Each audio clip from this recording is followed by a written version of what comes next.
श्री स्वामी समर्थ. जय जय स्वामी समर्थ. स्वामींचं नाव घेऊन मी आजच्या ह्या नवीन व्हिडिओला सुरुवात करते.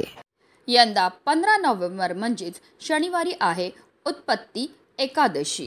उत्पत्ती एकादशी ही कार्तिक महिन्यातील कृष्ण पक्षातील एकादशी तिथीला साजरी केली जाते.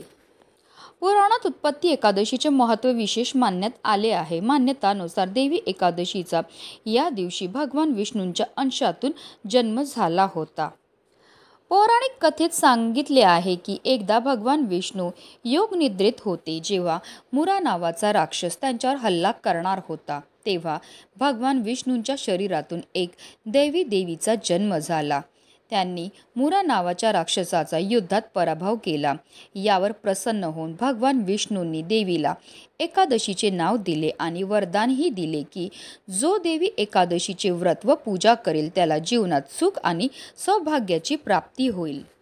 म्हणूनच ही तिथी केवळ पापाचा नाश करण्याचे प्रतीक नाही तर सुख, समृद्धी आणि मोक्षाचा मार्ग देखील मोकळा करते. म्हणूनच तेव्हापासून एकादशीचे व्रत हे पाळले जाते. एकादशीचे व्रत केल्याने वर्तमानासह मागील जन्माची पापे नष्ट होतात. यासोबतच अनेक पिढ्यातील पितरांना मोक्ष प्राप्त होतं. ज्यांना एकादशीचा उपवास सुरू करायचे आहे त्यांनी उत्पत्ती एकादशीपासून हे व्रत सुरू करू शकतात. भगवान श्रीकृष्णांचे परम मित्र सुदामाने स्वतः उत्पत्ती एकादशीचे व्रत केले होते. या व्रताच्या महिमेने त्यांना राज्यासह पुत्ररत्न प्राप्त झाले.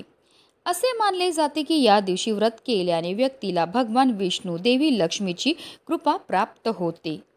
पंचांगानुसार या दिवशी राहू काळ सकाळी 9:25 पासून ते 10:45 पर्यंत असेल. ज्योतिषशास्त्रानुसार राहू काळ दरम्यान कोणतेही शुभ कार्य किंवा पूजा केली जात नाही. म्हणून आपल्याला या काळामध्ये कोणत्याही पूजा किंवा सेवा ह्या करायच्या नाही आहेत. तसेच या दिवशी काही उपाय केल्याने जीवनात सुख समृद्धी येते. आणि म्हणूनच उत्पत्ती एकादशीच्या दिवशी तुम्ही व्रत नाही केलं तरीही चालेल, पण गाईला खाऊ घाला. फक्त ही वस्तू खायला दिल्यामुळे आपल्या जीवनामध्ये असणारा प्रखरातला प्रखर पितृदोष, ग्रहदोष, शत्रुपीडा तर नष्ट होणारच आहे. पण आपलं 7 पिढ्यांचं दारिद्र्य नष्ट होऊन आपली कितीही कठीणातील कठीण इच्छाही साक्षात श्रीहरी विष्णू आणि माता लक्ष्मी पूर्ण करणार. तर ती कोणती वस्तू आपल्याला गाईला खायला द्यायची, कोणत्या वेळेत खायला द्यायची, त्याबद्दल सविस्तर आणि महत्त्वाची अशी माहिती मी तुम्हाला या व्हिडिओमध्ये देणार आहे. तर व्हिडिओ पूर्ण पहा. आणि जर तुम्ही माझ्या चॅनलवर नवीन असतील तर चॅनलला सबस्क्राईब करा आणि शेजारी बेल आयकन सुद्धा प्रेस करा, जेणेकरून तुम्हाला माझ्या नवनवीन व्हिडिओचं नोटिफिकेशन हे मिळत राहील आणि तुम्ही एक पण व्हिडिओ मिस करणार. आणि कमेंटमध्ये ओम नमो भगवते वासुदेवाय नमः लिहायला विसरू नका.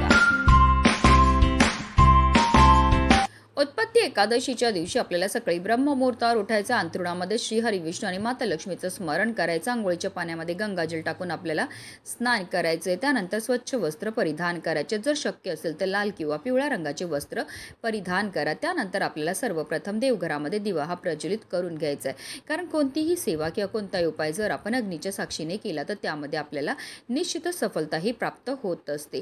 त्यानंतर आपल्याला विधिवत देवपूजाही करून घ्यायची. आता तुमच्याकडे श्रीहरी विष्णूंचा फोटो असेल त्यांना स्वच्छ पुसून घ्या.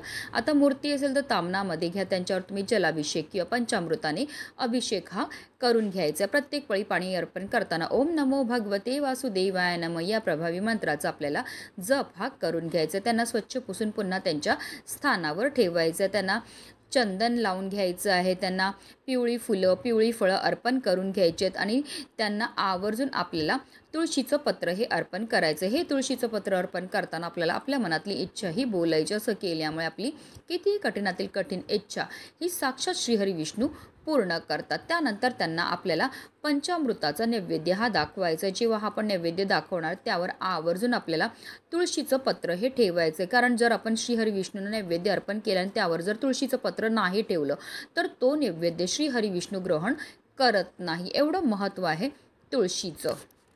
त्यानंतर आपल्याला उत्पत्ती एकादशीच्या व्रत कथेचं पठण किंवा श्रवण करायचं. श्रीहरी विष्णू माता लक्ष्मीची विधिवत आरती ही करून घ्यायची आहे. आपल्याकडनं झालेल्या कळत नकळत चुकांची आपल्याला क्षमायाचना ही करून घ्यायची. अशा रीतीने आपल्याला पूजा ही करायची आहे.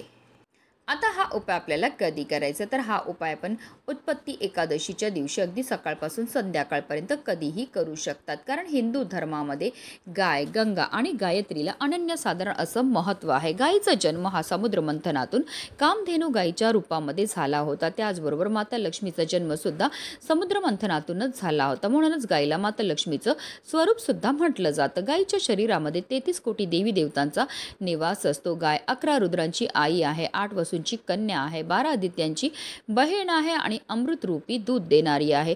जो व्यक्ती गोसेवा करतो त्याच्या सर्व इच्छा पूर्ण होतात, पण त्याला मृत्यू पश्चात स्वर्गाची प्राप्ती सुद्धा होत असते. साक्षात श्रीहरी विष्णूंनी सुद्धा आपल्या कृष्ण अवतारामध्ये ही गोसेवा केली होती आणि म्हणूनच त्यांना गोपाळ हे नाव मिळालं होतं. आणि म्हणूनच आपल्याला सुद्धा आवर्जून उत्पत्ती एकादशीच्या दिवशी ही गोसेवा करायची आहे. आता गाय जर तुमच्या घरी असेल तर घरच्या घरी तुम्ही ही गोसेवा करू शकतात किंवा एखाद्या गोठ्यात जाऊ शकतात, गोशालेमध्ये जाऊ शकतात किंवा वाटेत कुठेही तुम्हाला गाय ही भेटणार आहे. गायीजवळ गेल्यावर सर्वप्रथम तिच्या दोन्ही पायावर आपल्याला पाणी हे अर्पण करून घ्यायचे, तिची आरती करून घ्यायची आणि त्यानंतर जी वस्तू गायीला खायला द्यायची ती म्हणजे पिवळी केळी आणि गूळ.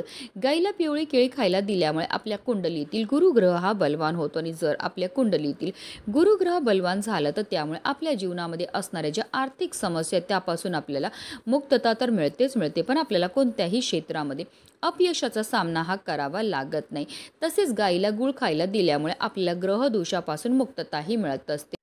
राहू, केतू, शनी, मंगळ दोषापासून मुक्तताही मिळत असते. ज्या मुलींच्या विवाह जुळण्यामध्ये समस्या येत असेल त्यांनी आवर्जून उत्पत्ती एकादशीच्या दिवशी असं हे गूळ आणि केळी जी आहे ती गाईला खायला द्यायची की अगदी तुम्ही हिरवा चारा सुद्धा गाईला खायला देऊ शकतात. गाईला हिरवा चारा खायला दिल्यामुळे आपल्या कुंडलीतील बुध बलवान होतो आणि जर आपल्या कुंडलीतील बुध ग्रह बलवान झाला तर त्यामुळे आपल्या जीवनामध्ये असणारे जेवढे पण संकट आहेत, दोष आहेत ते दूर होतं. कारण बुध ग्रह हा नोकरी, व्यवसाय, करिअरशी संबंधित असतो आणि जर आपल्या कुंडलीतील बुध ग्रह बलवान झाला तर आपल्याला नोकरी, व्यवसाय, करिअरमध्ये भरभरून यश प्राप्त होत असतं. आता तुम्ही केळी खायला देऊ शकतात किंवा हिरवा चारा सुद्धा गाईला खायला देऊ शकतात. आता जेव्हा तुम्ही केळी खायला देणार त्या आवर्जून आपल्या हातातनं खायला द्यायच्यात. कारण असं म्हटलं जातं जेव्हा गाय आपल्या हातातनं ह्या वस्तू खाते आणि तिची जीभ आपल्या हाताला लागते तर त्यामुळे आपल्या जीवनामध्ये असणारे जे दोष आहेत, दारिद्र्य ते दूर होण्यामध्ये मदत ही मिळत असते. त्यानंतर गाईला आवर्जून आपल्याला पाणी सुद्धा प्यायला द्यायचं. त्यानंतर आपल्याला गायीभोवती 11 प्रदक्षिणा मारायच्यात. प्रदक्षिणा मारताना निरंतर आपल्याला ओम नमो भगवते वासुदेवाय नमः या प्रभावी मंत्राचा जप हा करायचा. 11 प्रदक्षिणा करून झाल्यानंतर आवर्जून आपल्याला गायीच्या पायाखालची थोडी माती उचलायची आणि तिने आपल्या कपाळावर टिळा हा लावायचा. कारण जो मनुष्य गायीला हाताचा स्पर्श करून प्रदक्षिणा करतो तसेच तिच्या चरणाखालील धूळमस्तकी लावतो त्याला पृथ्वी प्रदक्षिणेचे व सर्व तीर्थांमध्ये स्नान केल्याचे पुण्य हे प्राप्त होत असतं. आता जर गाय स्पर्श करून देत असेल तर आवर्जून तिच्या पाठीवर आपल्याला हात फिरवायचा आणि आपल्या मनातली इच्छाही बोलायची. अशा रीतीने हा उपाय जो आहे तो आपल्याला उत्पत्ती एकादशीच्या दिवशी करायचा. अतिशय प्रभावी असा हा उपाय केल्यामुळे आपल्या जीवनामध्ये असणारा प्रखरातला प्रखर पितृदोष, ग्रहदोष, शत्रुपीडा तर नष्ट होणारच आहे, पण आपलं 7 पिढ्यांचं दारिद्र्य नष्ट होऊन आपले कितीही कठीणातील कठीण इच्छाही साक्षात श्रीहरी विष्णू पूर्ण करणार आहेत. म्हणूनच व्हिडिओ जास्तीत जास्त लोकांपर्यंत शेअर करा जेणेकरून प्रत्येकाच्या आयुष्याचं कल्याण हो हीच मनामध्ये इच्छा. श्री स्वामी समर्थ. जय जय स्वामी समर्थ.